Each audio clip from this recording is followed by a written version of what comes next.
ముఖ్యంగా ఈ మహానాడు కార్యక్రమం దాని మీద నారా చంద్రబాబు నాయుడు గారు ఆలోచించి అంటే పార్టీలో చరిత్ర సృష్టించాలైనా చరిత్ర తిరగరాలైనా అది నారా చంద్రబాబు గారి వల్లే అవుద్ది. ఎందుకంటే గతం నుంచి ఎప్పటి నుంచో అన్న తారగా ఎన్టీఆర్ గారు పెట్టిన కోరిక నిమిత్తంగా ఈ మహానాడు అన్నది ఆయన పెద్ద కళ ఇది. ఎందుకంటే సంవత్సరానికి ఒకసారి కార్యకర్తలు అందరినీ పిలిచి మంచి ఫుడ్ పెట్టాలి, మంచి కార్యక్రమం చేయాలని అన్న ఎన్టీఆర్ ఆ రోజు ఎప్పుడైతే ఈ పార్టీని నిర్ణయించాడో ఆ రోజు నుంచి జరుగుతుంది కార్యక్రమం. అప్పటి నుంచి ఈ జరుగుతుంటే మొన్న మోడీ గారు హైదరాబాద్ లో ఈ దీని మీద కొంత పొదుపు చేస్తామని కానీ కొద్దిగా ఎక్కువ ఎక్కడే ఉంచితే ఇది చాలా పొదుపుగా ఉంటుందని చెప్తే ఈ డిజిటల్ మహానాడు అన్నది నారా చంద్రబాబు నాయుడు గారు నారా లోకేష్ గారు ఆలోచించి ఏ గ్రామానికి ఆ గ్రామం పెడితే పండగ అంటే ఓ పండగ చుట్టించాలంటే అంటే గతంలో మహానాడు పెడితే ఇంతమంది వెళ్ళేవారు కాదు, కానీ అయినా జనం చాలా ఎక్కువైపోయేవారు. ఎవరో 10 కార్లు వేసుకుని గ్రామానికి 10 కార్లు గ్రామానికి 20 కార్లు వేసుకెళ్తే అక్కడ లక్షలాది కార్లు అయిపోయి అక్కడ ట్రాఫిక్ జామ్ పడిపోయి చాలా ఇబ్బందులు పడటం కూడా జరిగింది. ఈ ఎండల 3 గంటల్లో చంద్రబాబు నాయుడు ఏమన్నారంటే కార్యకర్తలు అన్న వాడికి ఎండ తగలకూడదు, ఏసీ కలిమంతలో తీసుకోవాలి, వాళ్ళకి పొద్దున్న టిఫిన్లు మధ్యాహ్నం భోజనాలు 3 గంటలకి స్నాక్స్ పెట్టి వాళ్ళకి కావాల్సిన బటర్ మిల్క్ కానీ కూలింగ్ వాటర్ కానీ డ్రింకులు కానీ అన్ని సౌకర్యాలు ఎక్కడా తేడా లేకుండా అన్న తారక రామారావు గారు చెప్పినట్టుగా మీరు పాటించాలని మాకు ఈ రూరల్ మండలంలో గోరంట్ల బుచ్చిశౌత్రి గారు నేను విజయవాడ వెళ్తున్నాను మీరు ఎలా చూసుకుంటారు కానీ ఎక్కడ ఎవరికి కూడా ఇబ్బంది రాకుండా మనకు మాట రాకుండా మంచి కార్యక్రమం చేయండి. మంచి కార్యక్రమంగా నారా చంద్రబాబు నాయుడు గారు లోకేష్ గారు ఏం చెప్పారో దాని నిబద్ధంగా చేయమని చెప్పి వెళ్తాడే మేము నిన్న నుంచి ఈ 27, 28 అంటే నిన్న కూడా చాలా వైభవంగా జరిగింది. నిన్న కార్యకర్తలు పొద్దున వచ్చి టిఫిన్లు భోజనాలు కాడించి మధ్యాహ్నం ఇలా నాక్స్ తిని సాయంత్రం 6 గంటల దాకా కూర్చొని చల్లబడ్డాక శుభ్రంగా డ్రింకులు తాగి పొగడి గడి తిని చక్కగా వెళ్ళారు. మళ్ళీ నేను పెట్టిన మీద ఉండకూడదని ఈ రోజు మళ్ళీ మేము ఏం చేసామంటే అంటే ఎన్టీఆర్ అంటే ఒక భోజనం పురుపు ఆయన ఒక తిని ఫుడ్ లో భోజనం ప్రియుడు ఆయన. ఆ భోజనం ప్రియుల్లో ఆయన నేను ఎట్టింది ఈ రోజు పెట్టకూడదని ఈ రోజు chicken dum biryani, chicken curry, mutton curry, బోటి గోంగూర, తలకాయ మాంసం, పన్నీర్ కర్రీ, ములక్కాడ జీడిపప్పు, సాంబారి, వైట్ రైస్, కోడిగుడ్డు, మెత్తళ్ళు ఇవన్నీ కలిపి చక్కగా ఆయన కోరిక అంటే ఇదంతా అన్న ఎన్టీ రావు అంటుకుంటూ స్ట్రీట్ ఇదంతా అన్నగారి కోరిక.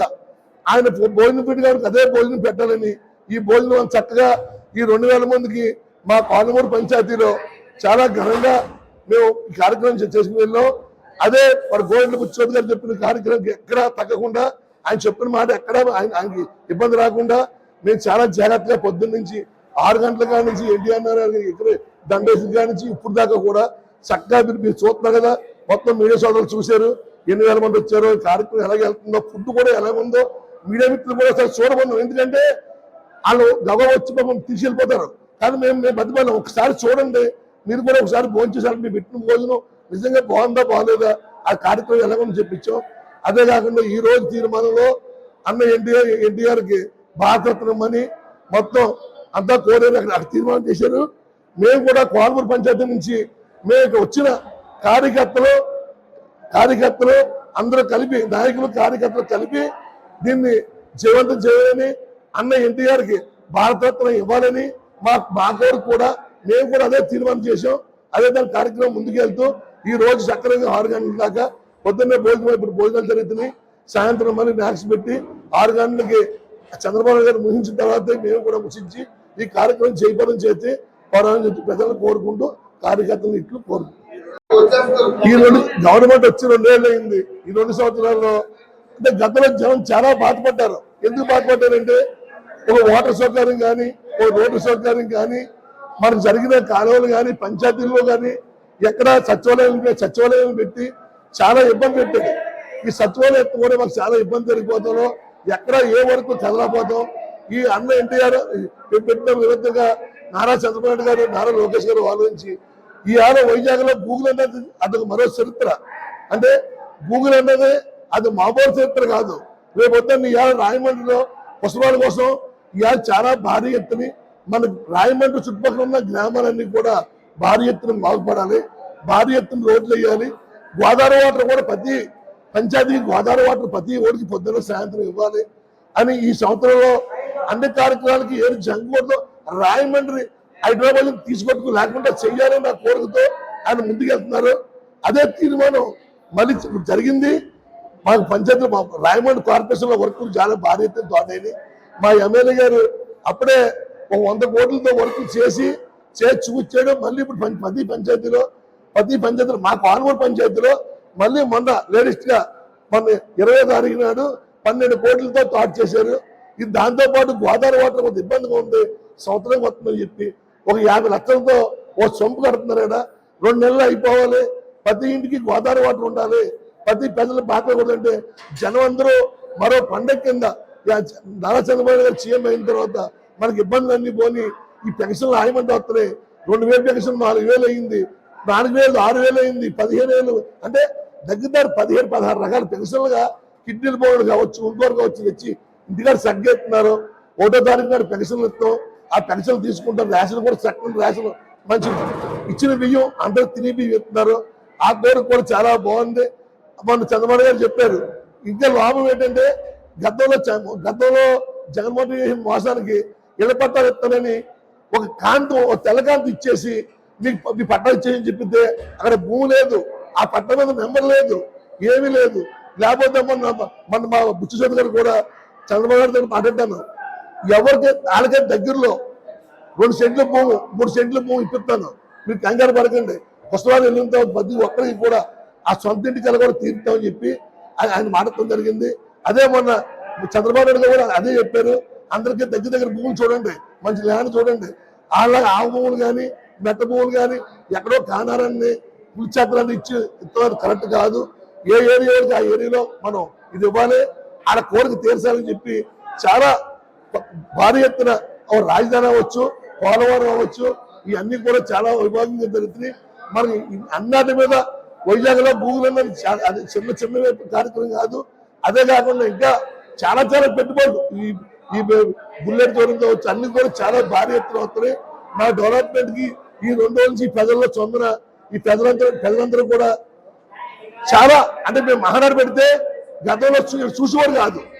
ఏ పంచాయతీ పెడతాం వల్ల అందరూ వచ్చి చూడటం వల్ల వాళ్ళు ఏం చేస్తున్నారో ఏం చెప్తున్నారని ఒక మహిళలు కూడా ఎక్కువ భారీ ఎత్తున మహిళలు బాబు 1000 మంది మహిళలు వచ్చారు.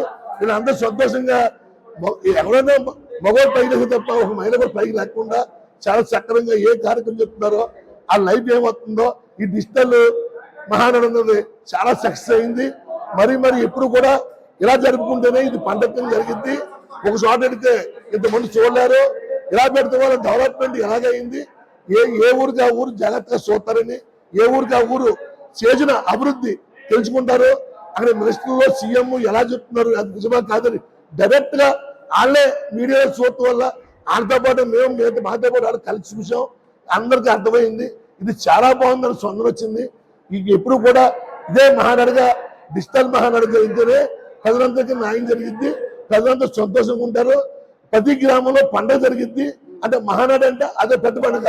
ఈ ఫుడ్ అన్ని జాగ్రత్త పెట్టాలి అంటే మనం కూడా ఆ కార్యకర్త సరదాగా మంచి ఫుడ్ పెట్టి ఈ మహానాడు చేయాలని జయప్రదం చేయాలని కోరుకుంటున్నాను. చరిత్ర లిఖించాలన్నా చరిత్ర సృష్టించాలన్నా మా తెలుగుదేశం పార్టీ ముఖ్యంగా చంద్రబాబు నాయుడు గారు, తర్వాత ఎన్టీ రామారావు గారు, లోకేష్ గారు వల్లే సాధ్యం అవుతుందని చెప్పి ఇక్కడ తెలుగుదేశం పార్టీ సీనియర్ నాయకులైన పిన్నమనేని ఈశ్వరుడు క్లియర్గా చెప్పడం జరిగింది. డిజిటల్ మహానాడు అన్నది ఒక వినూత్న కార్యక్రమం. ఈ దేశంలోనే అన్ని రాజకీయ పార్టీలు కూడా దీన్ని ఒక రకంగా ఆదర్శంగా తీసుకోవాలన్నది తెలుగుదేశం శ్రేణులన్నీ కూడా అభిప్రాయపడుతున్నాయి. గత 2 రోజులుగా రూరల్లో ఉన్న ఈ శ్రేణులన్నీ కూడా చాలా శ్రమించి ఈశ్వరుడు గారి సారథ్యం, వీరందరూ కూడా నాయకులందరి సారథ్యంలో చాలా కష్టపడి ఈ మహానాడు కార్యక్రమాన్ని పూర్తి స్థాయిలో విజయవంతం చేశారు. మహానాడుకు వెళ్ళి వాళ్ళు అక్కడ ఎంత ఎలా ఫీల్ అవుతారో తెలియదు, కానీ ఇక్కడ ఎన్టీ రామారావు గారు భోజన ప్రియుడు.